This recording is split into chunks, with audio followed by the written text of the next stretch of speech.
네, 오늘 공교롭게도 제가 한글과 영어를 둘 다 하게 되어서 하나하나씩 한글 먼저 하고 영어 하겠습니다. 야고보서 2장 17절을 보게 되면 행함이 없는 믿음은 그 자체가 죽음이라고 성경은 우리에게 말하고 있습니다. 행함이 없는 믿음이란 것이 과연 무엇일까요? 우리가 청년부 토론 시간을 통하여서도 얘기했고, 지금까지 우리가 이 말씀을 들어오면서도 자주 듣던 얘기였고 많이들 들어왔던 얘기일 것이라고 저는 생각을 합니다.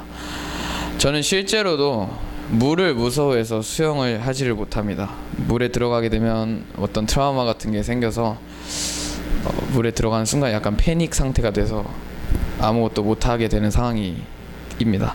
그래서 제가 이 물을 좀 극복하기 위해서 노력을 하려고 하고 있는데, 제가 물을 극복하고 수영을 잘하기 위해서는 제가 당연히 물에 들어가서 연습을 하고 수영을 하는 연습을 해야 되지만, 그냥 머리로서만 나는 할 수 있어, 나는 할 수 있어, 나는 수영을 잘할 수 있어만 한다고 해서 제가 수영을 잘할 수 있는 것은 결코 아닙니다. 수영을 잘하기 위해서는 제가 당연히 물에 들어가서 수영을 남들 하듯이 노력을 해야 할 것이고, 물을 극복하기 위해서는 그 물과 마주쳐야지 제가 그 두려움을 극복할 수 있을 것입니다. 성경에서 말하는 믿음도 우리가 말로만 성경 말씀을 들었다 믿음으로만 되는 것이 아닙니다. 반드시 제가 수영을 극복하기 위해서는 수영을 해야 하듯이 우리도 믿기 위해서는 어떠한 행동이 같이 동반이 되어야 합니다.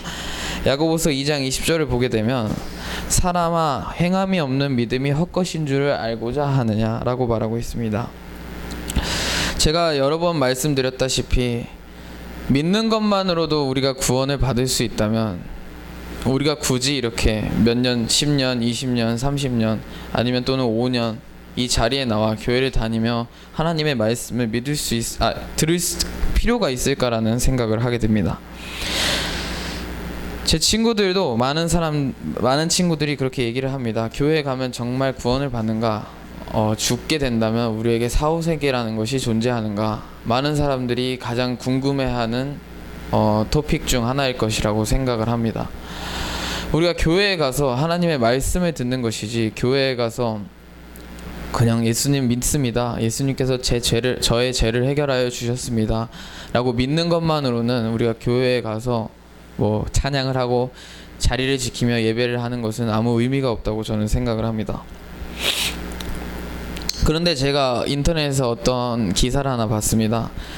제가 요새 제 조카들 때문에라도 그런 뉴스를 좀 주의 깊게 보는 것 같은데, 어떠한 부모가 올린 글이었는데, 아이가 교회에 가고 싶다고 하는데 교회에 보내도 될까요? 라는 질문의 글이었습니다.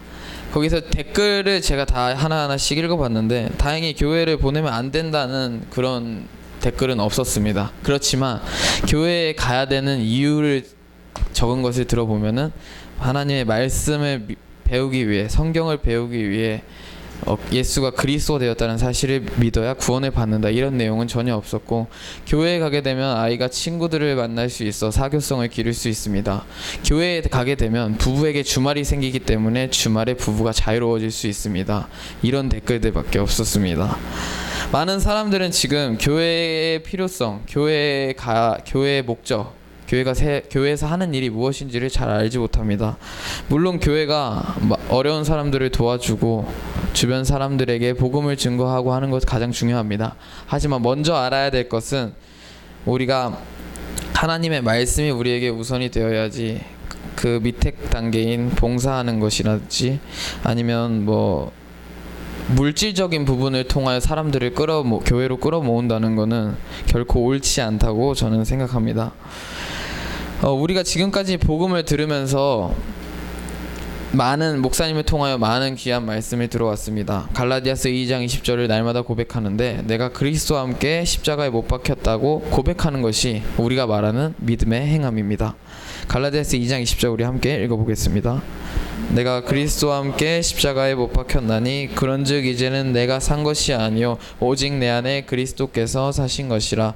이제 내가 육신 가운데 사는 것은 나를 사랑하사 나를 위하여 자기의 몸을 버리신 하나님의 아들을 믿는 믿음 안에서 사는 것이라. 아멘. 갈라디아서 2장 20절을 보게 되면 우리가 육신 가운데 사는 것이 아니라 우리가 육신을 못 박아야 된다고 성경은 말하고 있습니다. 성경은 로마서 5장 12절과 로마서 3장 23절을 통하여 모든 사람은 죄를 가지고 있고 의인은 한 사람도 없다고 우리에게 말하고 있습니다. 그래서 우리는 그리스도와 함께 이 육체를 못 박아야 하나님께 속한 자가 될 수 있는 것입니다. 왜냐하면 창세기 3장 14절에 보게 되면 하나님께서는 이 세상의 모든 것을 마귀에게 주셨기 때문에 이 세상을 주관하는 것은 마귀입니다. 그래서 우리가 이 세상을 쫓는 것이 중요한 것이 결코 아닙니다.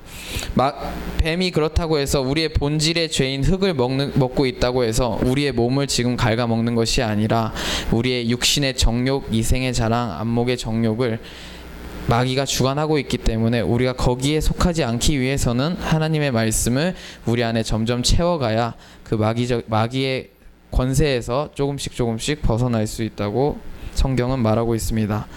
소금이 우리가 먹기 위해서는 소금은 정말 몇만 번을 정제한다고 합니다.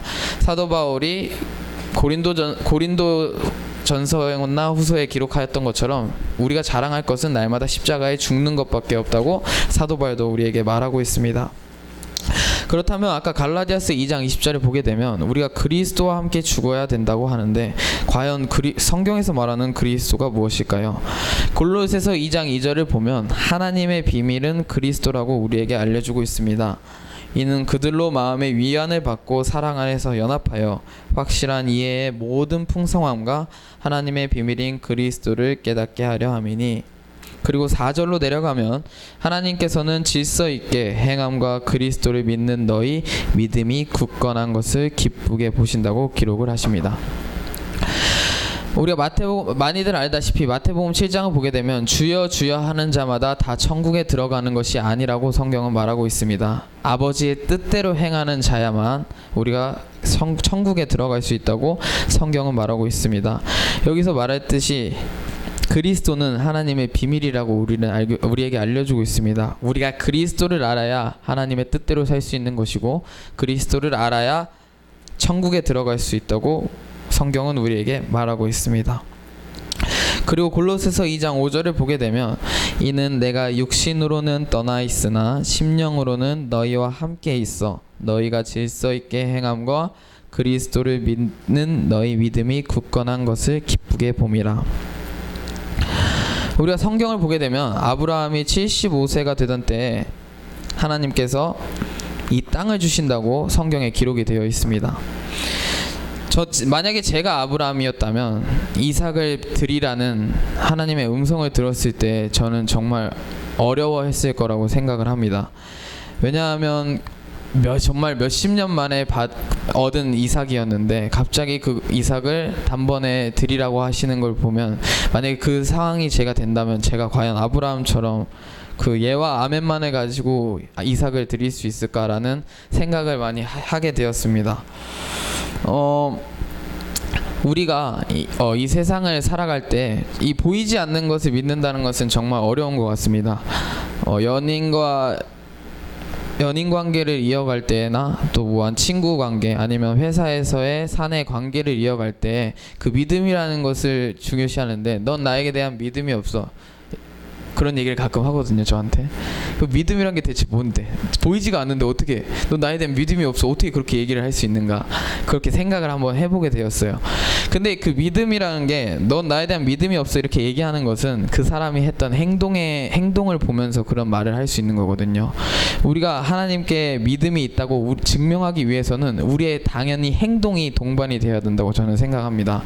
그 행동이란 것은 물론 말씀적인 부분도 있겠지만 우리의 행동이 어떠한 행동일지 한번 생각해보는 시간이 되었으면 좋겠습니다. 날마다 예배의 자리에 있는 것이 가장 중요할 것이고 그 예배의 자리를 통하여 우리의 마음에 육의 신비에 하나님의 말씀이 새겨지는 것이 가장 중요한 것이라고 생각을 합니다. 우리가 이 세상을 살아가며 코로나 바이러스를 통하여서도 지금 현재 일상생활에서 많은 변화가 왔지만 또한 우리가 예배에 오고 싶어도 이 환경에 어려움이 있어 예배에 오지 못하는 시간이 될 수도 있습니다. 하지만 우리의 마음이 항상 이 예배의 자리에 올 수 있도록 인도하는 것이 날마다 생각하는 것이 가장 중요하다고 생각합니다. 우리가 한국에서는 지금 말씀을 듣고 있지만 외국 분들은 오늘 같은 경우에도 박은혜 자매님이 없으니 중국 분들은 이 말씀을 못 듣고 있지 않습니까? 그래서 우리는 얼마나 복을 받았기에 그냥 걸어가면서부터 핸드폰 유튜브 십자보험교회만 검색을 해도 이 시간 바로 실시간으로 말씀을 들을 수 있음에 감사하는 우리 모두가 되었으면 좋겠습니다. 히브리서 11장 19절을 보게 되면 이제 그가 하나님이 능히 이삭을 죽은 자 가운데서 다시 살리실 줄로 생각한지라 비유컨대 그를 죽은 자 가운데서 도로 받은 것이라. 우리도 아브라함과 같은 믿음을 가지고 사는 것이 중요하다고 생각을 합니다. 하나님께서 우리에게 명령하시는, 하나님께서 우리에게 말씀하시는 그 부분을 전혀 믿어 의심치 않고 그냥 믿음으로써 알겠습니다, 하나님 그렇게 하겠습니다. 또 뭐 하나님이 너는 이쪽에 가서 선교를 해라, 아니면 너는 이곳에 가서 말씀을 전해라, 너의 달란트는 이것이다, 이것을 통하여 그리스도의 복음을 전하도록 하여라 라는 음성을 우리에게 들려주신다면 우리도 아브라함처럼 주저 말고 예 아멘입니다 하고 나아갈 수 있는 우리 청년부가 되었으면 좋겠습니다. 아멘. 바로 할까요? 영어 하겠습니다.